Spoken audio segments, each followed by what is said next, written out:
We'll call the meeting to order. Please rise for the Pledge of Allegiance. I pledge allegiance to the flag of the United States of America and to the republic for which it stands, one nation under God, indivisible, with liberty and justice for all.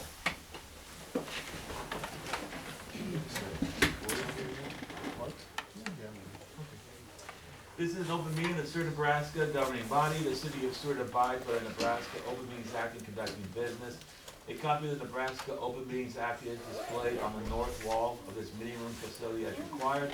Disclosure of meeting recording processes is posted in the meeting room. Any citizen may address the council regarding items included on the meeting agenda and are asked to complete and submit a speaker card to the clerk prior to the meeting. The mayor will call speakers to the podium when the item is being considered. Presenters shall approach the podium, state their name and address for the clerk's record, and are asked to limit remarks to 5 minutes. All remarks shall be directed to the mayor, who shall determine by whom any appropriate response shall be made. The city of Seward reserves the right to adjust the order of items on this agenda if necessary and may elect to take action on any of the items listed. Please call the roll. Kaler. Here. Colterman. Here. Miller. Here. Singleton. Here. Streisand. Here. Tanyas. Here. Morgan. Here. Wilkin. Here. We have a quorum present. All right, thank you. First 3 items this evening make up the consent agenda. I'll move the consent agenda. Second. We have a motion and a second for approval. Is there any further discussion? Seeing none, please register your votes. Please display the votes. Voting in favor, Wilkin, Kaler, Tanyas, Colterman, Miller, Singleton, Streisand, Morgan, 8-0.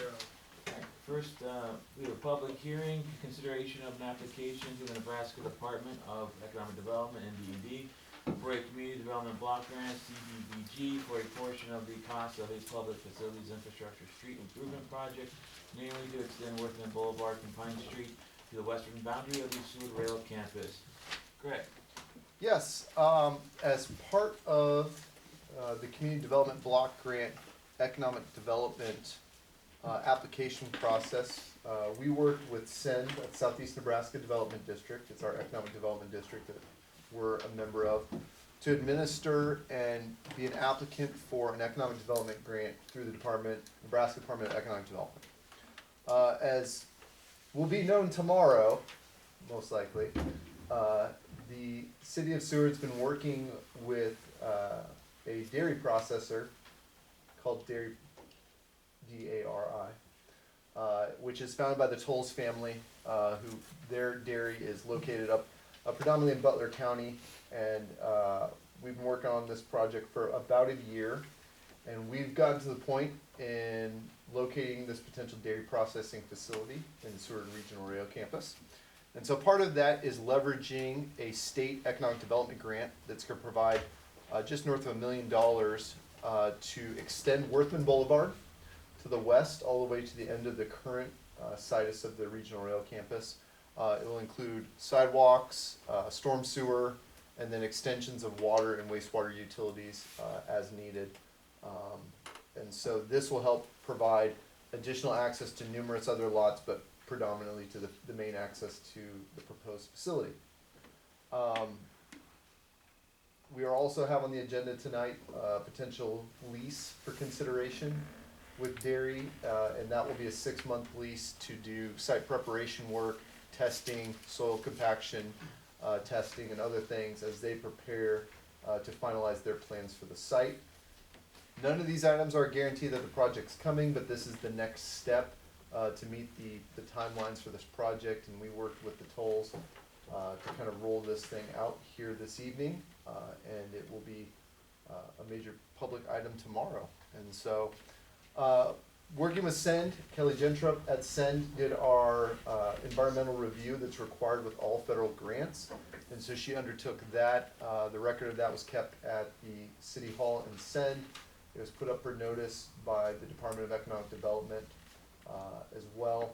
And the last element of that process is also to have a public hearing to get public input on that information that was posted. So that's where we are tonight. We're very excited for the project. Again, no guarantee that the project is coming based on these actions, but this is kind of our formal movement in that direction. They will take up what's known as Outlot E, which is approximately 38 to 32 acres of land.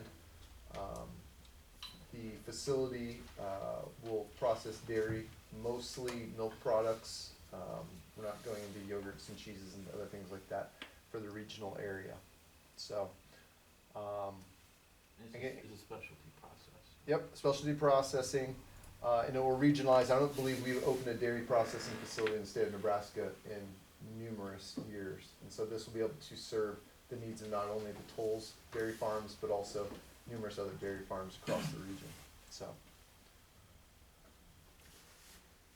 that's where we're at, and we'll take public comment tonight, and then we'll sign off on all the documents and submit the application, the finalized application for the CDBG grant. And then we also have another grant opportunity through NDOT as well. They'll help fund these improvements. The improvements will be substantial. I know that me and Mike have been working with Shimmer, which is our design firm, to build out this extension, and all the utilities are involved in it. And it's substantial, multi-millions of dollars to get all this laid in there in time, and all the stormwater elements that are involved. So, there you go. I can answer any questions, otherwise we'll go public comment. Any questions or comments from the council? While you're thinking about that, we'll put the public comment portion of the public hearing. Anyone from the public wish to comment on this item, please come forward at this time. One at a time. Seeing no one, I will close the public comment portion of the public hearing and return to the council for any further discussion or questions. It looks like item 1A, this is authorization for the mayor to sign off documents related to the city of Seward's application for the CDBG funding. Are there any specific questions or comments on that item? Would someone like to make a motion? I'll make a motion. Second. We have a motion and a second. Is there any further discussion? Seeing none, please register your votes. Please display the votes. Voting in favor, Wilken, Taylor, Tanya, Colton, Miller, Singleton, Streisand, Morgan, 8-0. Item B, this is the resolution authorizing the execution of all contracts, documents, or other memoranda between the city of Seward and NDED to accept and award the awarded grant. Any other questions or comments, or would someone like to introduce the resolution? I'll introduce the resolution. All right, the resolution has been introduced and is designated as resolution number 2024-33. Would anyone like to move that this resolution be passed and adopted? I'll move that it be passed and adopted. We have a motion and a second. Is there any further discussion? Seeing none, please register your votes. Please display the votes. Voting in favor, Wilken, Taylor, Tanya, Colton, Miller, Singleton, Streisand, Morgan, 8-0. All right, thank you. Under administrative items, item number 1 is consideration of a claim from Andy Cutchell, 748 North 8th Street for property damage in the amount of $56,807.72. Greg? Yeah, we had a wastewater sewer backup near 8th Street. The way it came to our attention is this one leached all the way down to the senior center and caused substantial damage down there as well. And so we had a number of residents, and I think they tracked this one up to see, because they had to find out where it was going up to try and relieve the backup. And so I believe Ms. Cutchell and a few others up there, we may have received another claim today, correct, Derek? It was in response to this one as well. Turned one in, but not known to me to be anything specific in the sense of this is a continual one. I don't know that we've had any specific backups or claims on this one since I've been here. But it was substantial. It was a large backup on a relatively large main, correct, Mike? Yes. So usually we tend to find them in 4-inch and 6-inch, and is this 10? 10 or 12, I Yeah. can't remember. Pretty substantial sized wastewater main, a big trunk that kind of comes out of that western side of the city. So I believe we do have Ms. Cutchell here, and so she can speak to the item as well. I think the recommendation from administration will be to forward on to our attorney and insurance for disposition. And so, Amanda, did you want to say anything? Sure. Welcome. Yeah, on October 8th, we got home that evening. My son went downstairs about 7 p.m. and found our finished basement completely drenched. They had cleared the blockage apparently earlier in that day by the time I got a hold of a plumber, he said they had responded to several of the residents, but anything that was touching the floor was destroyed, and in certain areas of the basement, it got to about 4 inches deep. So our TV room, all the carpet, drywall, furniture, everything was just destroyed, and it's not like a water leak, everything has to be thrown away when it was touched. So between mitigation and our items lost, that's where the total comes in. We had Paul Davis Restoration, I submitted pretty substantial, all of their itemized listings of everything, and they took pictures of a lot of our items, and then we looked up replacements and such. So I would just really appreciate it going to insurance at least, and hopefully alleviating some of our out-of-pocket, because it is a pretty substantial hit. Just to put our basement back into living order is like $23,000 out of our pocket if we don't replace anything that was down there at all. So I really appreciate the opportunity to speak tonight, and hope that you guys are able to submit it to insurance and hopefully get us some of our things back. So, do any of you have any other questions for me? Good itemization, that was Yeah. a lot there, so thank you. Yeah, I submitted everything and printed everything and totaled everything up. Like I said, our plumber said they had responded to several, and they piped our line, and there was nothing between our house and the street. So he said it definitely came from the main. There was nothing in our line. So, Thanks for the information. yes. Alright, any other questions or comments from the council? Is there a motion? Do we know what caused the back, or what did we find as a, I don't know if we really want to go into that right now. okay, that's what, was my next question. I got a nod from Kelly. I just recommend forwarding it on to insurance. Okay. Second. You have a motion and a second, is there any further discussion? Seeing none, be ready for your votes. Please display the votes. Voting in favor, Wilkin, Taylor, Thomas, Copeland, Miller, Singleton, Streisand, Morgan, 8-0. Alright, thank you. And that's a very standard process for any claims, unless it's a really, really small amount that may be under deductible.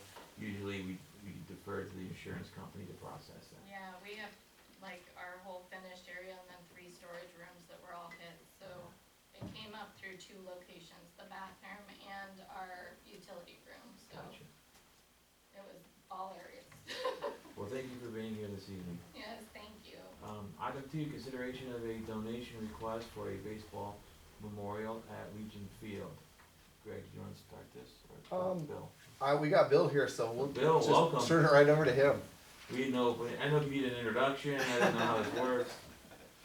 My name is Bill Slate. I'm here on behalf of the now, I guess, we're in the process of dissolving the Seward Baseball Association, which was in, for over 30 years, we were part of the community and helped to promote baseball, from Little Tykes all the way up through high school. We did a lot of projects at the fields through the rec department and that. But what we're asking for is a plot of land approximately 10 by 15 right at the entry to the baseball field on the north side of the entry there. There is presently already a sign there that says Seward Memorial Park and designates Concordia, Seward Legion, and Seward High School.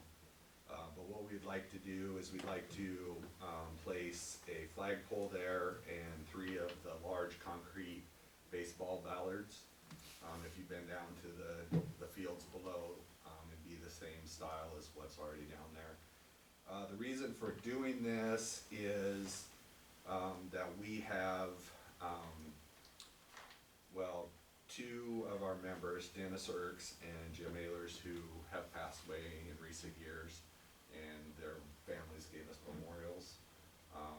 Like I said, we're dissolving our association, so we have that money we need to do something with. We have a 3rd member, Pat Sainley, who is presently battling cancer. We'd like to do this in, I guess, as a memorial for them, and then also a thank you to all the members.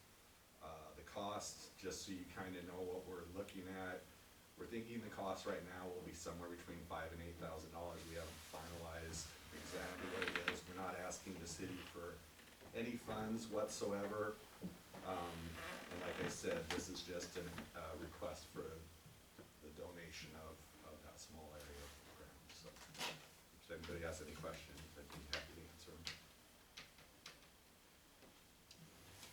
Procedurally, how does this work? Yeah, I was like, what did we do here? I mean, ultimately, the city would need to give permission to utilize this space in that way. I assume we retain ownership? of it? Yes. Yeah, so it's I don't not- think they're asking for like us to plat it or anything. No, I think they just no, want permission. that we're not doing. We've already been in contact with the rec department and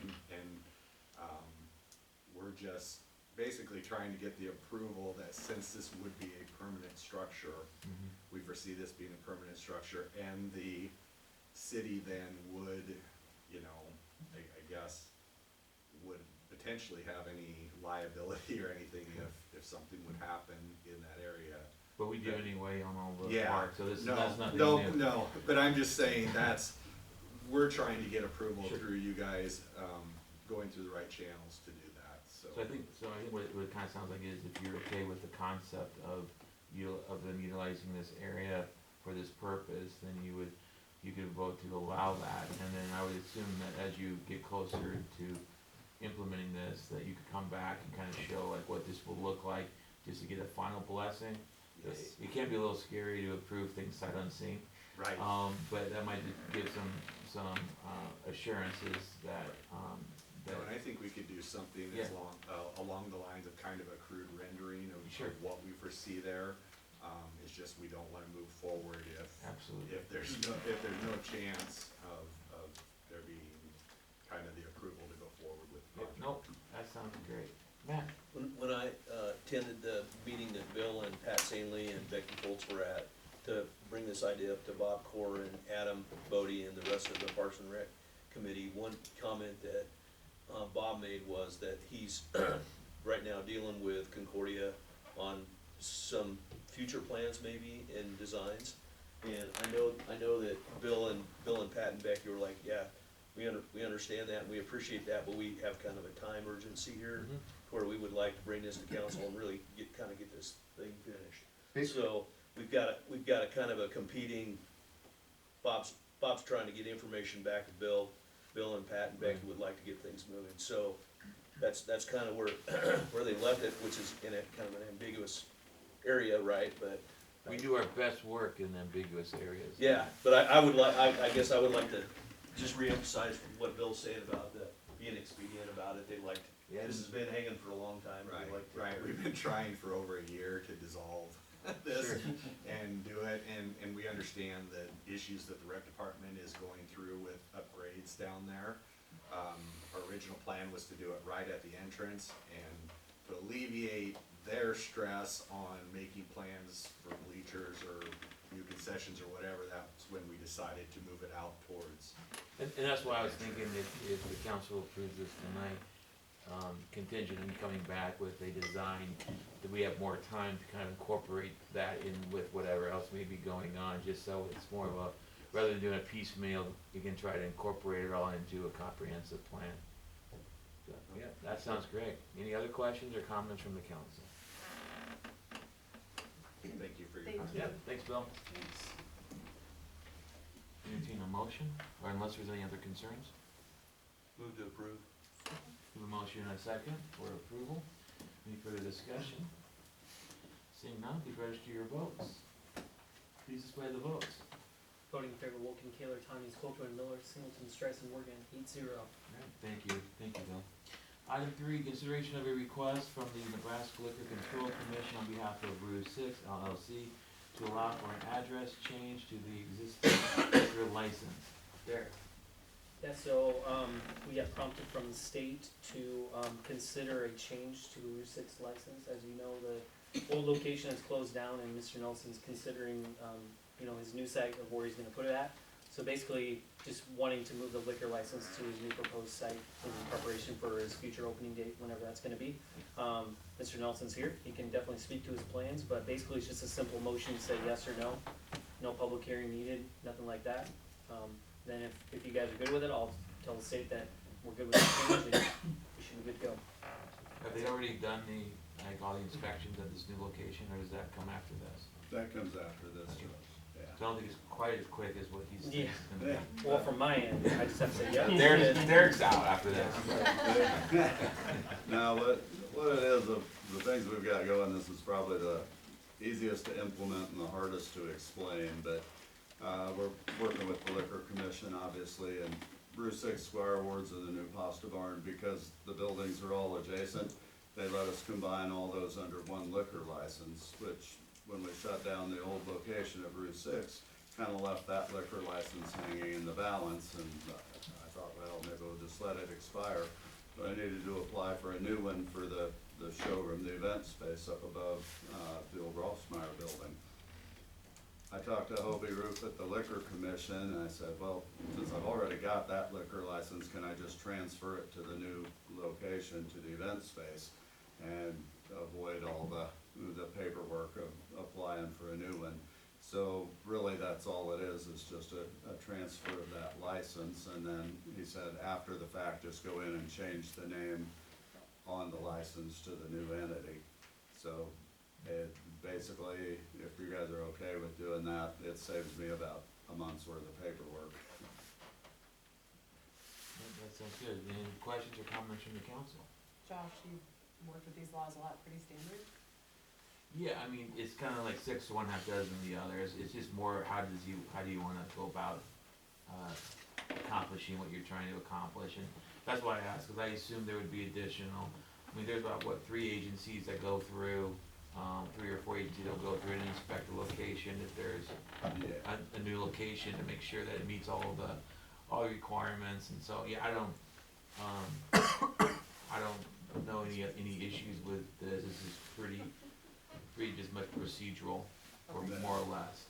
I mean, ultimately, you know, the Liquor Control Commission, with the exception of special designated licenses, everything is always finally, it's their final say.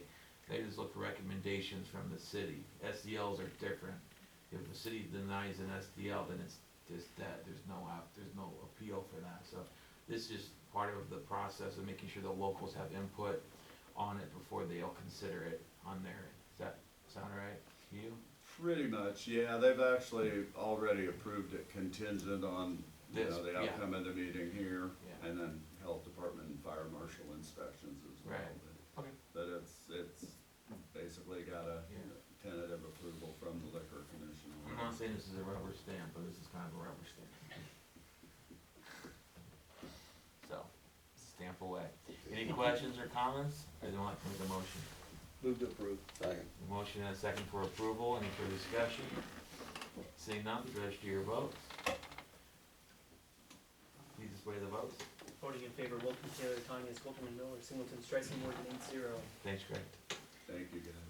Item 4, consideration of an ordinance amending the municipal code, initiating a water rate adjustment, increasing total system revenues by 3%, effective with October 2024 billing. This is the second reading. Greg, is there anything you want to add? Nope, just it was a cleanup, as we noted at the last meeting. We didn't have sufficient number to suspend the rules and finalize that, so, not trying to guess what the vote is tonight, but we do have sufficient number to suspend the rules if we choose to do so, so. So I read this the first time, so the ordinance has been read by title and is designated as ordinance number 2024-21. And so the title has been approved, so I'll need a motion to dispense with statutory rule. So, A motion and a second. Is there any further discussion? Seeing none, please register your votes.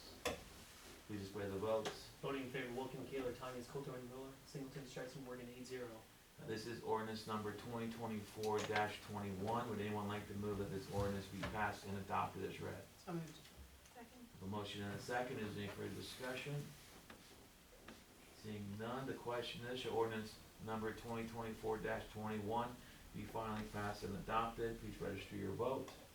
Please display the votes. Voting in favor, Wilkie, Taylor, Tanya, Skolterman, Miller, Singleton, Streisand, Morgan, 8-0. Alright, thank you. Item 5, consideration of an ordinance amending the comprehensive pay plan, providing for a 3% cost of living adjustment for all pay lines effective October 1, 2024. This is also the second reading. Is there anything to add before? Nope, just another cleanup one, so. Okay, and like I mentioned, the ordinance has been read by title, and it does say it as ordinance number 2024-22, and the title had been approved. Need a motion to dispense with the statutory rule. So moved. Need a motion and a second? Figure it out. Second. Is there any further discussion? Seeing none, please register your votes. Please display the votes. Voting in favor, Wilken, Taylor, Tanya, Colton, Miller, Singleton, Streisand, Morgan, 8-0. This is ordinance number 2024-22. Would anyone like to move that this ordinance be passed and adopted as read? I'll move that it be approved. Is there a second? Second. A motion and a second. Is there any further discussion? Seeing none, the question is, shall ordinance number 2024-22 be finally passed and adopted? Please register your vote. Please display the votes. Voting in favor, Wilken, Taylor, Tanya, Colton, Miller, Singleton, Streisand, Morgan, 8-0. Alright, thank you.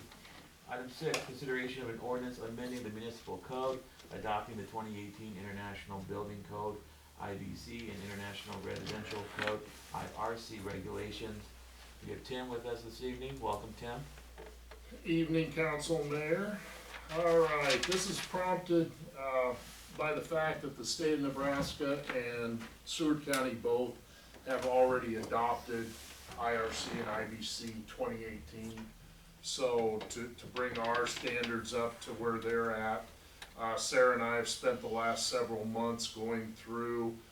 You'll see a list of jurisdictions that we've looked and conferred with as far as the code adoption goes, comparing where we're at now with 2012 code versus 2018 code. With that, we came up with some exceptions to the code. Those are in front of you with the IBC and the IRC. One of the changes we did make, Derek, we have a set of books for your office. City Hall will have a set of books, and then we'll have a set of books available for review in the building director's office. That made more sense than the library. People are gonna ask questions, they just will come to my office and be able to review those books. With that, as far as International Building Code goes, we did change sidewalks, driveways, patio slabs. We've exempted them from permitting in the past. With our new sidewalk program coming online, we do now have a sidewalk and driveway permit for anything within the city right-of-way. Private property still will not require a permit for concrete slabs, but anything in city right-of-way will. So we added that. We still exempted fire sprinklers in 1 and 2 family residential dwellings. We kept that in place. We updated the flood maps to reflect the 11/17/2020 maps. Chapter 34 of the IBC is no longer a chapter as of 2018, so we took the opportunity to insert the requirement for radon by state statute. And we put that in there so that everybody's aware of that. IRC, again, the sidewalk thing, we changed that there. And then we made a change to the design criteria table required in the code. Upped our wind speeds from 90 to 115 and our design category to zone A. The biggest change in this table here is ice and water shield on roofs. 2012 code for the city of Seward exempted ice and water shield out of code for whatever reason. And several insurance companies, and Bill can speak to that, roofers, they thought that was very strange given we're a category 5 area. So we left it in, we put it back in, and going forward, we will require ice and water shield on roofs, replacements and new. We added a section in the code that allows the building inspector to exempt headroom for stairways in basements. We have a number of old residents in town that the basement has the ability to be used as a residence down there or sleeping area, but because of headroom down the stairway, without major restoration or renovation, can't meet the code requirements. So we allow the building official to kind of take a look at that and see, if it would work without modifying that. Again, we took out the sprinklers. The last big change was, detached buildings, garages, storage sheds and that. The code changed on what is required for footings. We still retain the 200 square feet light frame construction being on a slab in lieu of a footing. We did increase it or add the component that up to 440 square feet can be on an integral slab with footing. And then up to 600 feet can also be on a monolithic slab with footing, provided they provide a engineered stamp plan by a state of Nebraska engineer. Otherwise, they would be required to have frost depth footings, 600 foot or less. With that, that's kind of the exceptions that we changed on the 2018. Everything else is pretty much the same as it was. With that, I would appreciate you adopting that. Move to approve. Motion? Is there a second? Second. Your motion and a second for approval? Is there ordinance? You tricked me, Man, this is Tim. going fast. Tim, Sorry. Alright, we'd like to introduce the I'm so ordinance. impressed with your. Matt, would you, or Rich, would like to? I'll introduce Okay. it. The I'll ordinance. introduce. Alright, we'll get it going here. I stand ready. That's what we love about you, Rich. You're always ready to go. In 1 second to catch up to you here. Alright, we have an ordinance to amend the municipal code of the city of Seward, chapter 225, building construction, article 6, to regulate the building code of the city of Seward, to repeal all ordinances or parts of ordinances in conflict, to provide for an effective date, to provide for publication of this ordinance in pamphlet form. The ordinance has been read by title and is designated as ordinance number 2024-23, and the title is hereby approved.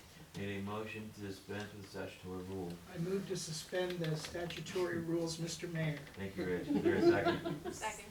Perfect. We have a motion and a second. Is there any further discussion? Seeing none, please register your votes. Please display the votes. Voting in favor, Wolf and Kaler, Tanya, Colton, Miller, Singleton, Streisand, Morgan, 8-0. And again, this is ordinance number 2024-23. Would anyone like to move that this ordinance be passed and adopted as read? So moved. We have a motion and a second. Is there any further discussion? Seeing none, the question is, shall ordinance number 2024-23 be finally passed and adopted? Please register your votes. Please display the votes. Voting in favor, Wolf and Kaler, Tanya, Colton, Miller, Singleton, Streisand, Morgan, 8-0. Alright. Thank you, Tim. This is the last ordinance for this evening. It's only one final motion, making all the ordinances a part of the permanent record. I so move. Is there a second? With motion and a second, please register your votes. Please display the votes. Voting in favor, Wolf and Kaler, Tanya, Colton, Miller, Singleton, Streisand, Morgan, 8-0. Thank you. Item 7, consideration of a work order to the master agreement with Olson Incorporated approved April 19th, 2022 for substation engineering services at the Seward Rail Campus in the amount of $178,000. Correct? Yes. Pursuant to the budget we passed in our CIP, our next big electric department item is the expansion of what will be the rail campus substation. We're gonna add an additional 10 MVA transformer in that facility, which it was designed to do so. And this will significantly increase our capacity within the southern portion of the city. And so, again, matching our CIP and our outlook for that, we need to continue expansion in the rail campus as we see industrial growth throughout the city. We have sufficient, with this coming online and other areas that we have down there within PPD, we have sufficient capacity right now for project, we call it Project Move, but it's the dairy project. I gotta get used to actually referring to it now that it's gonna be Well, public. what are the, I mean, they're still gonna sell Moo, Yeah, but, that's the name of the milk product that they're gonna sell. so, but Olson is our engineering firm on the electrical side, and so this is just getting started on the final design of all that facility down there and then get us ready for going out to bid. Thank questions or comments from the council? Or entertain a motion? So moved. Second. A motion for approval, we have seconded. Any further discussion? Seeing none, please register your votes. Please display the votes. Voting in favor, Wilken, Taylor, Tanya, Coltman, Miller, Singleton, Streisand, Morgan, 8-0. Number 8, consideration of an amendment to the professional services agreement with Olson Incorporated, approved May 7th, 2024, for services related to water, wastewater, SCADA Phase 1 upgrades in the amount of $30,740. Mike, welcome. Thank you, and good evening. So this is the first amendment to an agreement that council passed on May 7th. That amount of the original agreement, $247,000, this represents $30,740 for additional hardware and software for that project. For the SCADA system citywide, the purpose of this SCADA upgrade is for all facilities that use some sort of automation. This allows the operators to efficiently control the water plant, the wastewater plant, ultimately the levee pump station, various other facilities within the city. It's labor saving. Essentially, you use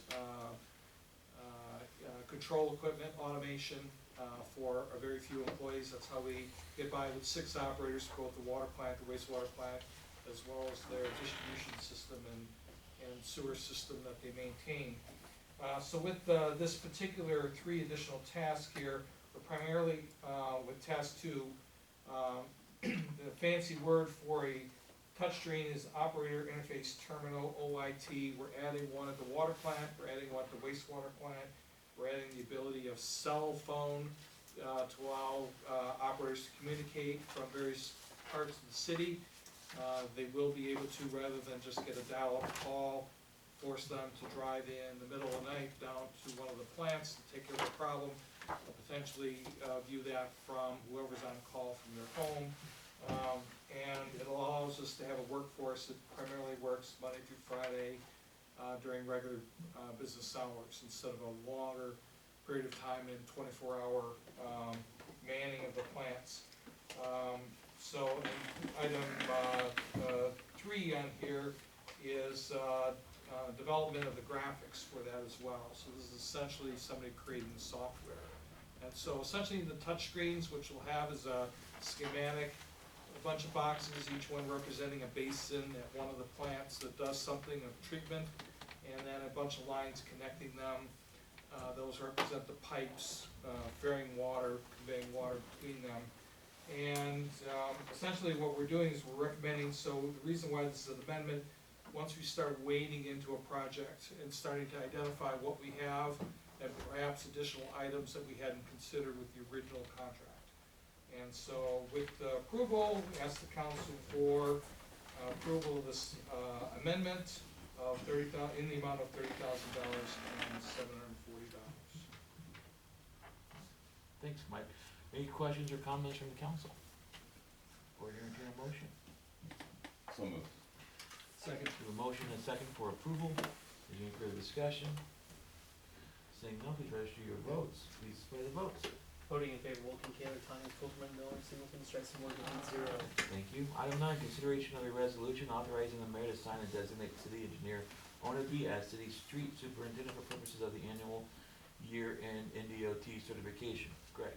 Yep, standard each year, we designate our year-end certification of street superintendent. In the past years, we've had designated Mike, because we are allowed now, if we have an on-staff municipal city engineer who has a registered license, we can designate that person, so we are doing that again, so. There you go. Alright, thanks, Greg. Any questions or comments from the council? Or I would ask someone to introduce the resolution. I'll introduce the resolution. Alright. The resolution has been introduced and is designated as resolution number 2024-34. Would anyone like to move that this resolution be passed and adopted? So moved. Second. A motion and a second. Is there any further discussion? Seeing none, please register your votes. Please display the votes. Voting in favor, Wilken, Taylor, Tanya, Coltman, Miller, Singleton, Streisand, Morgan, 8-0. Thank you. Item 10, consideration of a resolution to establish a bond amount for issuance of a junk dealer license as per chapter 271 of city code. Greg? Yes, we had the junk dealer license before, and it noted a bond amount to be approved or authorized by the city council, but we had never done that before. And so Derek and I put our heads together and decided that reaching out to Mark Seward, who we get a lot of our bonds from, might be the best person to go survey out and figure this out for us. And it was the recommendation of Mark, of a suggested $5,000 bond, to cover concerns, would be appropriate, for our junk dealer, license. And so this will formally establish that, where we literally mentioned it, but we didn't have it established anymore, so we couldn't even do it. We've also had only people inquire, we've never actually issued one of these ever, so, but we felt like it was something that if we're gonna have, we should at least clean it up and get it in the right order if somebody would come along, so. So if they ask, that's the minimum amount or whatever, the amount of bond that they need. The bond would be $5,000. Any other questions or comments from the council? Otherwise, I'd ask someone to introduce the resolution. I'll introduce the resolution. Wonderful. The resolution has been introduced and is designated as resolution number 2024-34. Would anyone like to move that this resolution be passed and adopted? Oh, sorry, correct. Good catch. Resolution number 2024-35. Would anyone like to move that this resolution be passed and adopted? So moved. Second.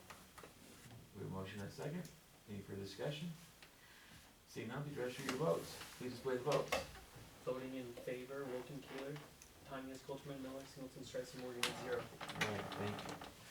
Item 11, consideration of a land lease with Dairy Processing LLC within the commercial rail campus development area, legally described as a portion of Outlet E, Seward Rail Campus PUD, first edition, located in the southeast one-quarter section 29, T11N, R3E of the 6 PM, Seward County, Nebraska. Correct. As noted before, so with our dairy project coming online potentially, and doing some site work and grading potentially, this is a lease for a 6-month lease to kind of finish up that testing and other items related to it, not to actually do any construction or anything on site specific. They'll have to meet all the other standards. It has to be in conformity with the grants that we described earlier. But this gives dairy and their representatives and subs the opportunity to do some of that pre-work.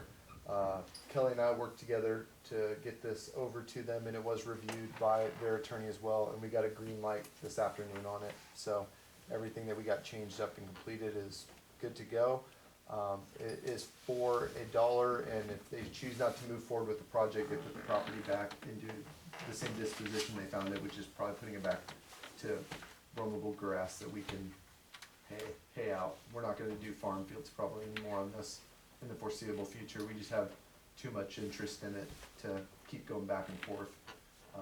John Heath's been a great tenant over there for us, but at this point we just have too much interest in a lot of these lots, and once the roadway goes in, you're gonna see more of these lots go out for sale and be done with, so. Any questions?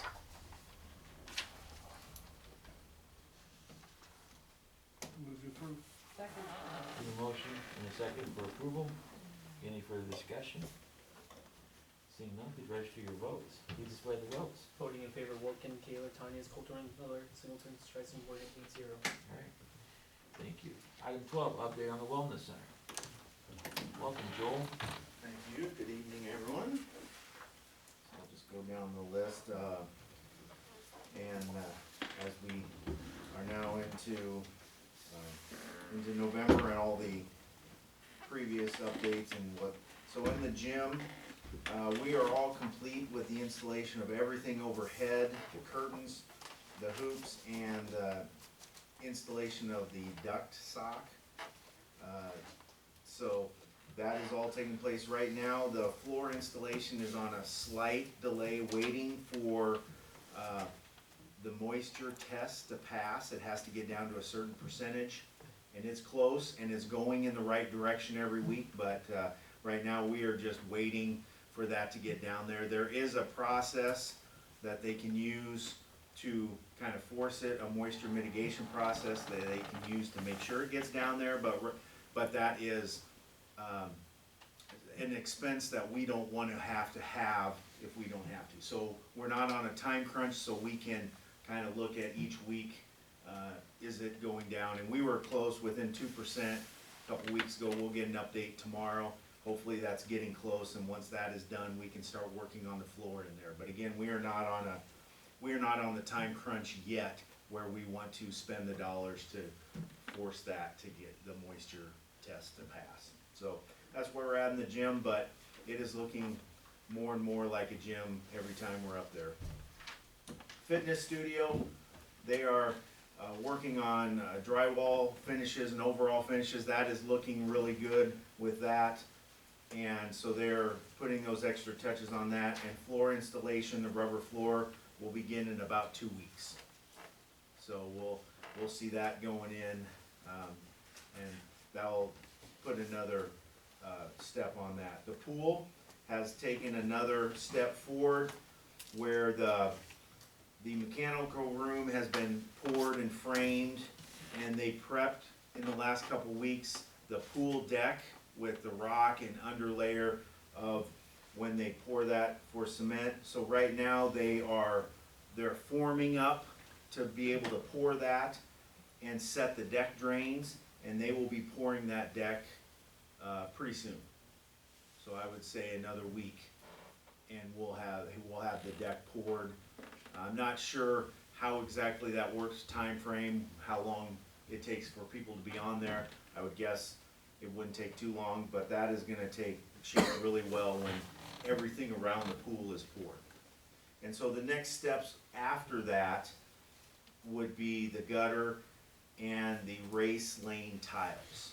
So they'll start tiling some areas in the pool. And so that'll be impressive to see. But again, we are into November, and a lot of these spaces will hopefully, outside of the pool, will be completed at the end of December. That's still the time frame we're looking at. So that's coming up fairly quick. In the classroom, locker room areas, they continue to do drywall finishes, tile and paint over the next few weeks in those areas, and then some casework and just final finishes. Flooring for those areas is on a similar timeline, and that will start towards the end of November for all the flooring in those areas. The boulevard parking lot, not a whole lot more going on with that. With the rain, the sidewalk part that needs to be put on hold while it's raining, but they're close to being done with that. So I would think, barring some poor weather, they will be done in the next week or so. And continued work on the front entryway, that is looking good. Working on the sign and the mesh metal backing on that. Other parts around the site and landscaping is sprinkler install began last week. That is a 3 or 4 week process. And so that is ongoing right now. And then in another week or so, they plan to do to seed and sod, just a portion around the building, and so that will take place before we get to December. So those are the things that are going on. I have a couple other things, but just if anybody have any questions over that. So far, so good? Yeah, You're on a still roll. going well. You're on a roll. Still on schedule. So November 18th, we are gonna have another site visit that you are invited to, Monday, November 18th, if you wanna write that down. That we'll have some more groups out there. Again, we're doing 2 different tours, 4 o'clock and 4:30, to invite you out to see all the updates, what has been done. And so there will be some other groups. Shane Bach with Seward Changing the Game has invited some others out as well, including school board members and a few others. So we'll get an email out to you to make sure that we got people going to the right groups, not too many going to one, just like last time. But again, at that time, if there's another time that you need to get out there and see it, we can arrange that. It's pretty easy to do that. They're very welcoming. But again, these times usually work pretty well because all of the workers are done for the day, but our site supervisor can still be there to show everybody around the building before locking up. And so, mark that down. And also, last week, we were able to conduct interviews for the child care director position. Derek, myself, and Adam Bodie were in on those, and so hopefully in the next week or so, we'll be able to talk more about that. So, we did that we were very happy with the pool of people that we got and found some good experience. So we're looking forward, because it is a unique position. It's not an all-day preschool daycare. It is before and after school care. The youth center part is number one, then overseeing the child watch, and then also the summer camp portion when we get to that. So it is a unique position that we found a lot of people were excited about. So, any questions on that? Sounds good. Thank you, Joel. Thanks, Joel. With that, we'll move on to the city administrator's report. My administrator's report is in there, just a number of kind of year begin meetings. I'll be at 40 working on TIF items, revamping some stuff on ADA, working with Derek on that. And then we're also framing up and getting ready for our sidewalk program. And so that'll be a topic of discussion here shortly. Worked with Seward Public Schools in Concordia on some master planning for the baseball and softball complexes. And so look at potentially our next meeting to at least see the plan that was developed for potential renovations of some of our facilities in conjunction together. So we'll have that available for you to have some discussion, just to see it, and then we'll get into further discussions of phasings and opportunities and funding mechanisms. But a reminder that Joel has applied for that Land Water Conservation Fund grant. That's a $600,000 grant that's matched by local funds that were raised predominantly by the turf group. And so we have that coming, so we need to have a plan to implement some of that turfing, and having a master plan helps with design and what we want to ultimately do. So we'll have more on that at our next meeting, a little presentation on that master plan, so you can ask some questions. Other than that, I can answer any questions you have about the administrator's report. Any questions or comments for Derek? Derek has two Couple quick things. We are still planning on having a personnel, finance, and audit committee meeting before the next meeting on the 19th. Those of you on it, you all said you were able to be there, so we'll plan on doing that. I'll work with Greg on the agenda, we'll get all that stuff out. Second thing I wanted to bring up, we still need to do our fun picture of everybody with their smiling faces and nice outfits. We're all here Greg We're all and- here, can we do it tonight? Greg and I were thinking maybe on December 3rd, that's the meeting where we switch out Mr. Wilkin. We could take a picture of him in it, and then we can add